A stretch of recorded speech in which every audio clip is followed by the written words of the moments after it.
Hey guys, how's it going? I'm Dean Murphy. This is a Sweet Handlebar Mustache, and this is the Ibanez RG9 QM.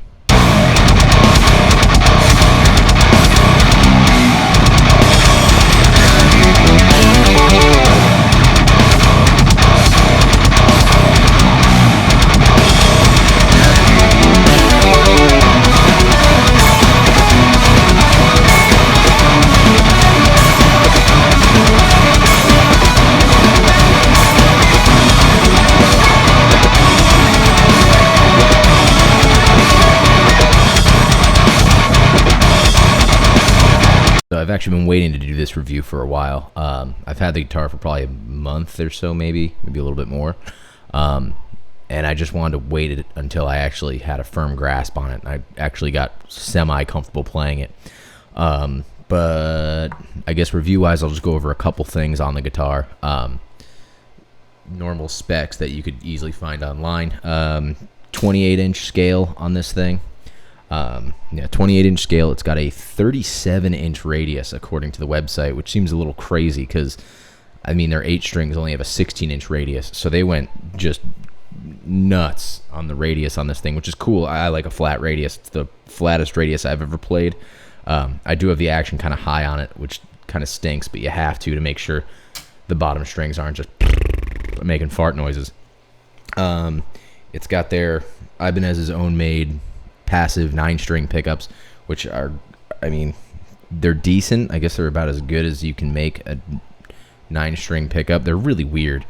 Overall, I mean, this guitar is really weird. I'm really not comfortable with it, even after playing it a lot. It's just hard to get comfortable with the bottom string, and it's really hard to make it sound good with distortion. But yeah, anyway, the pickups, weird thing on them is they actually place them a little bit. I don't know if you can actually see it on the camera. You can kind of, if not, you can see it on their website. But the placement on the pickups is kind of weird. The neck pickup is maybe like half an inch back from the neck, maybe a little bit more, and probably like 3/4 of an inch back from the neck. And the bridge pickup is actually about 3/4, maybe like 7/8 of an inch away from the bridge, which I thought was weird. Because if I was to think of designing a 9-string guitar, I would want to get the warmest sound possible, pushing the neck pickup all the way up to the neck pocket. And the bridge pickup, I would want to pull a Meshuggah and put it right against the bridge so it gets as tight as possible. A really tight sound for that 9th string. But that's just me. I don't build guitars. It's got a 5-piece maple Babinga neck, which is pretty comfortable. Thing about the neck, it's enormous. I mean, you'd expect it to be enormous on a 9-string, but I mean, it's even bigger than I would expect it to be. Even given that I predominantly play 8-string guitars, which have pretty big necks, the neck is just monstrous. It almost feels like a slightly refined Agile neck. It's like a 2x4 or a 2x6, I guess at this point. The thing's just ridiculous. But you probably need that much meat on it to be able to keep it from folding over itself. One really cool thing I liked about it is the again, I don't think you'll be able to see it on the camera right now because I don't know what focused in right, but the bottom 2 tuning machines, which I don't know if they've done this recently on 8 strings as well, because I haven't really played any of the new Ibanez 8s, but the bottom 2 tuning machines are actually routed out to be a lot thicker, so you can fit a bigger string in there. Right now I've got a 100 gauge or 105 gauge bass string on the bottom, and I've got it tuned down to B actually, and then I threw I think it was an 85 or an 86 for the F sharp, or in this case an E. But yeah, normal volume and tone.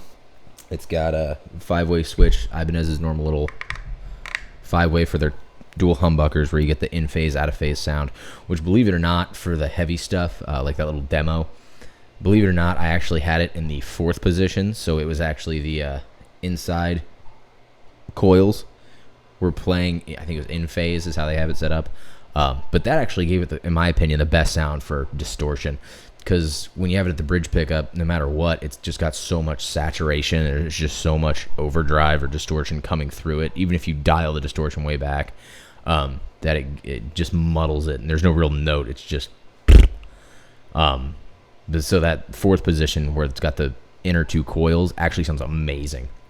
It gets a really clanky, metallic-y kind of sound to it, but you also get a lot of note definition. I think because it's using the two inner coils and it's not using a full humbucker, it doesn't have as much power behind it, so you get that slightly thinner sound, which you kind of need because it's a thick-sounding guitar. But yeah, it's got a basswood body, quilt maple top, and enough of the boring stuff. I'm just going to go ahead and do some demos on it real quick, give you an idea of what it sounds like with distortion and clean. For the distortion stuff, I'll be using my Axe FX standard, and for the clean stuff, as always, I'll be using my Phil Jones suitcase amp. But yeah, let's get to it. I'll be recording both of them direct in, and I'll cycle through the pickup selections and let you get an idea of what they all sound like, and I'll probably just play the same riff for everything.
All right, guys, well, thank you very much for checking it out. As always, if you did enjoy the video, please feel free to check out all of the social media stuff surrounding my head. Also, if you want to hear more of what this guitar sounds like just clean, please feel free to check out my video, which I'll put a link somewhere. But the video I recently did with it, which was just an all clean, kind of like the normal stuff I do on an 8-string, but on a 9-string that I did in open tuning, kind of gives you an idea of what it really sounds like. And again, that song is all done on the 4th position as well. Really, that's the only position I like with this guitar if you're actually utilizing the bottom string. But again, thank you guys very much for checking it out, and I will see you guys again soon. Bye.